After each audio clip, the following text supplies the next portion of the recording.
Hey coin collectors, and welcome to DC Coin Wheel International Coin Channel.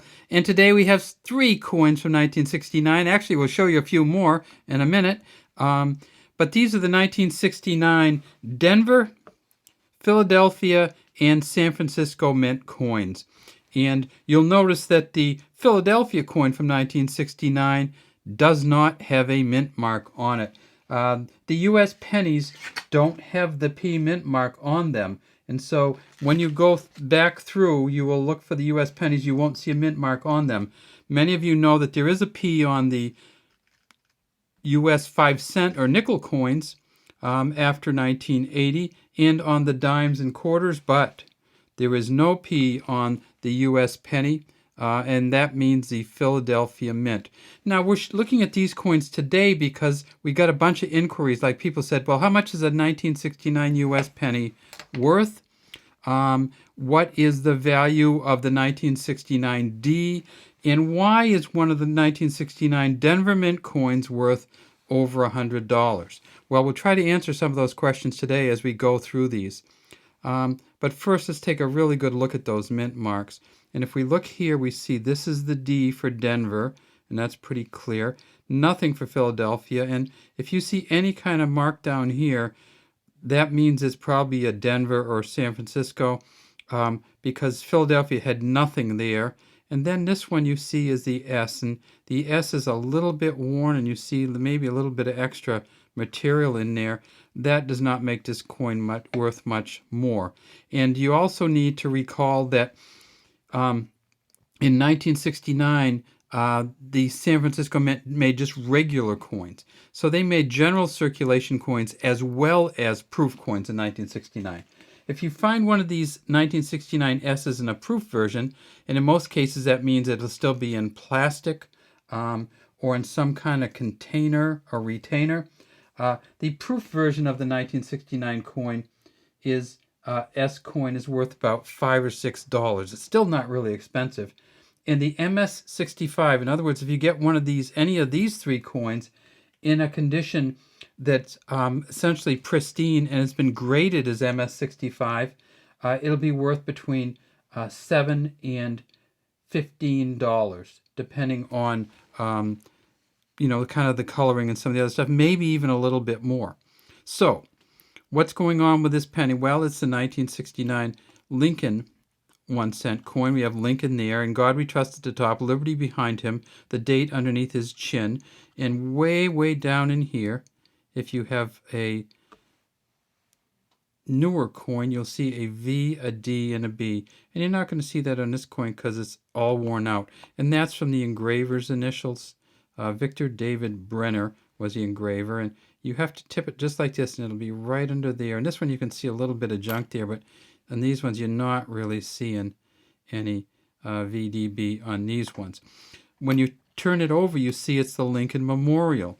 And way, way down deep in there, you can see Lincoln's statue inside the Lincoln Memorial. United States of America at the top, E pluribus unum right over the roof of the Lincoln Memorial, 1 cent underneath. And these are some plants and kind of urn-like things on each side, and there's steps going up. It says 1 cent on the bottom. This is a smooth coin. It's 95% copper, 5% zinc or tin. And way, way over here, we see an F and a G. Let me see if we can make that a little bit clearer for you. And this particular coin is pretty worn, but there's an F and a G right there, and that's for Frank Gasparo. Now, many of you know Frank Gasparo as the man who did some of the most amazing U.S. coins, including the Eisenhower half moon shot one. And that's this one here. Let's go way down. You see how much bigger the half is than the penny. And this is Frank Gasparo, the eagle landing on the moon, clutching the olive branch. Eagle for power or war, olive branch for peace. And then right down there you see the FG right underneath the eagle's wing. So Frank Gasparo, very, very famous engraver for the U.S. Mint. And he did this Lincoln Memorial coin. You're going, well, how could Frank Gasparo have done it when these coins have been around forever? Well, the front or obverse of the Lincoln 1-cent coin has been around forever, but in 1959 they changed the back. The old reverse looked like this, the so-called wheat ears reverse. And by wheat ears, they're just these shafts of wheat, sheaths of wheat that come up here. This is just the plant, the wheat plant that they shake to get the seeds out of to make wheat. In 1959, they changed it to the Lincoln Memorial reverse, and so this was one of the first coins that Frank Gasparo did. So he was around for quite a while, and if you look at that, you'll see that this is the 1974 Ike dollar.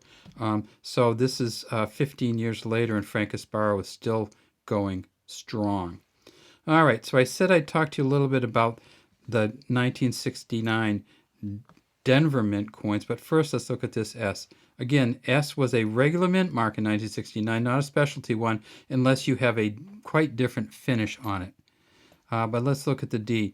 The 1969 Ds, there are some worth up to $100, and that's because they have a doubling on the front. It's called the double die obverse, and I'll show you some other ones here.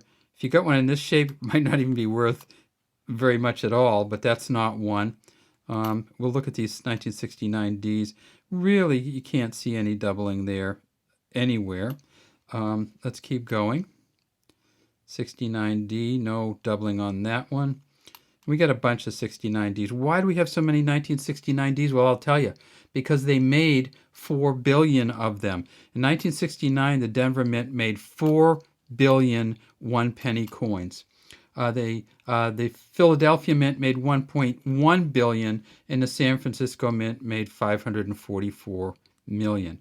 So no doubling on these, but there is something else that's interesting on these, and some people use these for collector, and they actually measure the difference.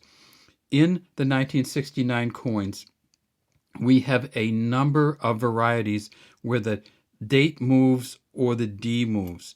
And so the D can be higher, lower. The date can be closer to the edge or closer to the bottom.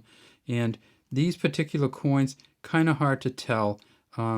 This one here, you probably can't even see it without actually doing some measuring. But this date here is actually a little lower compared to Lincoln's chin than this one is.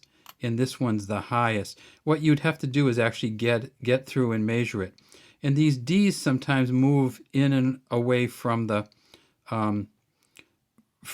date. So this D is closer to the 9 than these ones are, and it's really hard telling. Again, if you're really into these varieties of where the D is and how it moves around and where the 1969, you're really going to have to get some good equipment, and you're going to have to get something to measure with so you can actually look underneath and see.